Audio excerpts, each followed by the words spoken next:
ओम श्री गुरु सत्ताय नमः। सभी को प्रणाम। प्रस्तुत है गुरु सत्ता के वरद पुत्रों द्वारा अभिव्यक्त कुछ अविस्मरणीय अनुभूतियाँ। मेरी धर्म पत्नी ने गुरुदेव के पास रहकर देव कन्याओं का शिविर किया था। विवाह के बाद उनके माध्यम से मैं भी गुरुदेव से जुड़ गया। पत्नी की पहली डिलीवरी के समय हम बहुत परेशान थे। वहाँ हमारे गांव में न कोई साधन न सहयोगी थे। उस परिस्थिति में हमारे पास प्रार्थना के अतिरिक्त और कोई उपाय नहीं था। डिलीवरी के दिन पत्नी बहुत तकलीफ में थी। उनकी हालत देख मैं परम पूज्य गुरुदेव से प्रार्थना करने लगा। संयोग से समय पर एक नर्स मिल गई जिन्होंने बड़ी सहजता के साथ डिलीवरी करवा दी। तब से पूज्य गुरुदेव के प्रति श्रद्धान्वित मैं कोई काम शुरू करने से पहले उनसे अवश्य पूछता हूँ। सन 1991 में मैं राइस मिल चलाने जा रहा था। परम वंदनीय माताजी से आशीर्वाद लेने गया। राइस मिल की बात सुनकर माताजी गंभीर हो गई। बोली, दुकान पर तो बैठ रहा है, क्या दिक्कत है? मैंने कहा, भाई लोगों के पास काम नहीं है, इसीलिए मिल लगाना चाहता हूँ। माताजी ने अनुमति देते हुए कहा, ठीक है, जा मशीन लगा। मैंने राइस मिल ले ली, ठेका में काम शुरू किया, लेकिन साल भर में लगभग 6 महीने मिल बंद रही। उसके बाद बहुत काम भी नहीं हुआ, फिर भी उस साल नुकसान नहीं हुआ। दूसरे साल अच्छी तरह मिल चला सके, इसके लिए फिर आशीर्वाद लेने गया तो वंदनीय माताजी ने कहा, इस साल चला ले, लेकिन अगले साल मिल मत चलाना। इस साल भी ज्यादा काम तो नहीं हुआ, लेकिन नुकसान भी नहीं हुआ। तीसरे साल यानी कि 1993 में मैंने खुद अपने दम पर मिल चलाया। इस बार 4-5 गुना अधिक काम होने के बावजूद भी मेरा बहुत नुकसान हुआ। करीब 20 लाख रुपए का नुकसान हो गया। इसी साल मिल में एक दुर्घटना हुई। राइस मिल बॉयलर फट गया।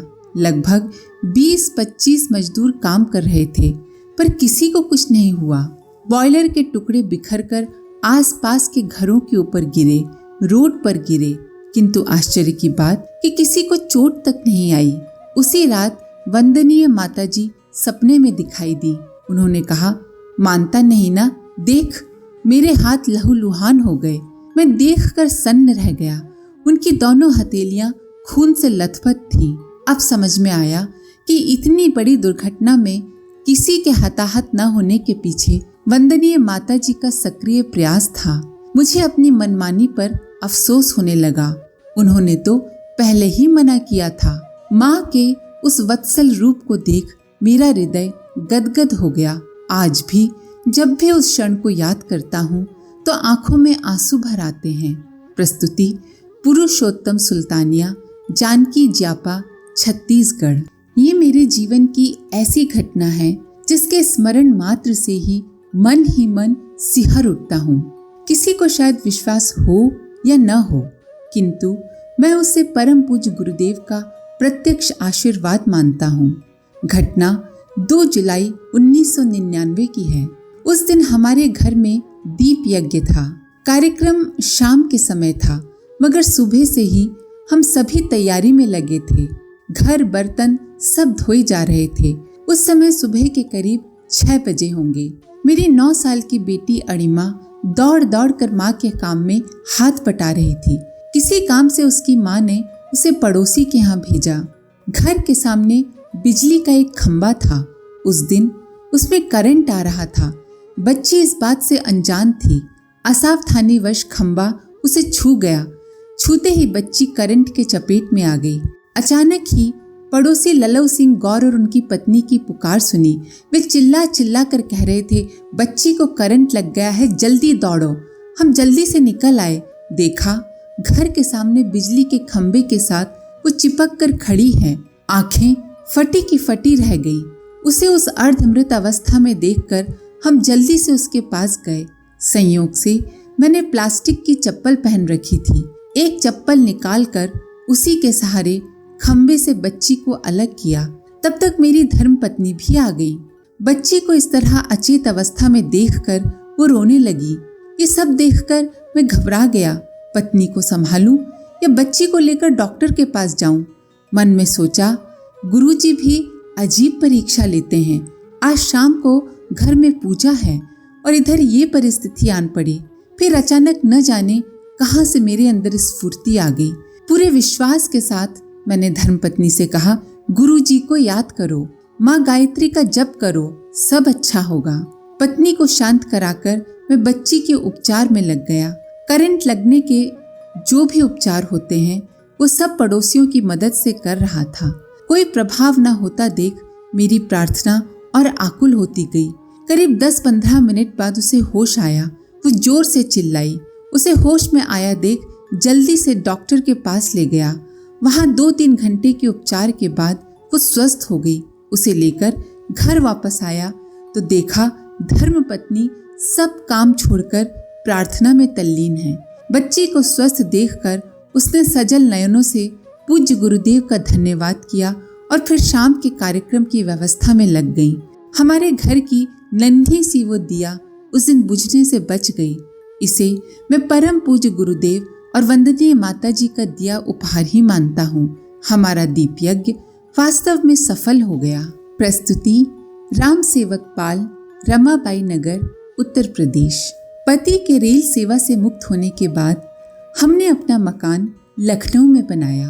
गुरुदेव की कृपा से मकान बहुत शीघ्र बन गया। अपने द्वारा बनाए घर में रहने की इच्छा पूर्ण हुई। हम सब बहुत खुश थे। सारी व्यवस्था बन जाने के बाद गृह प्रवेश का कार्यक्रम गायत्री जयंती के दिन तय किया गया। गर्मी का मौसम था, तपिश काफी हो रही थी। दोपहर में लू भी काफी चल रही थी, लेकिन गायत्री जयंती का पर्व नजदीक था, इसीलिए हम लोगों ने दिन रात मेहनत कर दिनांक 2 जून 1990 को गृह प्रवेश का कार्यक्रम रखा। हम सभी लोग बहुत उत्साहित थे। गायत्री जयंती पर्व और गृह प्रवेश दोनों एक साथ होने से खुशी दोगुनी हो गई थी। कार्यक्रम यज्ञ संस्कार द्वारा बहुत ही अच्छे ढंग से हो गया था। आने जाने वाले परिचित व आस पड़ोसी जा चुके थे। सभी कार्य अच्छी तरह संपन्न होने के कारण हम बहुत प्रसन्न थे। गर्मी तो बहुत थी, किंतु सभी के मन में खुशियों की ठंडी ठंडी लहर दौड़ रही थी। शाम होते होते हल्की हल्की हवा भी बहने लगी। यज्ञीय ऊर्जा से वातावरण अभी भी सुगंधित हो रहा था। शाम के समाचार का समय था। रेडियो खोला गया। सभी लोग समाचार सुनने लगे। मुख्य समाचार में ही पूज्य गुरुदेव के ब्रह्मलीन होने का समाचार मिला। आनंद का वह अवसर पल भर में शोकपूर्ण हो उठा। सभी के मन बहुत व्यथित और व्याकुल थे। मन में न जाने कैसी आशंकाएं उठ रही थी। आज गृह प्रवेश किया और हमारे गुरुदेव नहीं रहे। पता नहीं ये घर भविष्य में क्या क्या दिन दिखाएगा। दूसरी बात ये भी मन को रह रहकर परेशान करती थी कि अब हमारी दुख तकलीफ परेशानी कौन सुनेगा। जब जब हमारे ऊपर मुसीबत आती थी, पूज्य गुरुदेव हम सबकी समस्या का समाधान करते थे। अब कहाँ जाएंगे समाधान के लिए। हजारों सवाल मन में उठ रहे थे।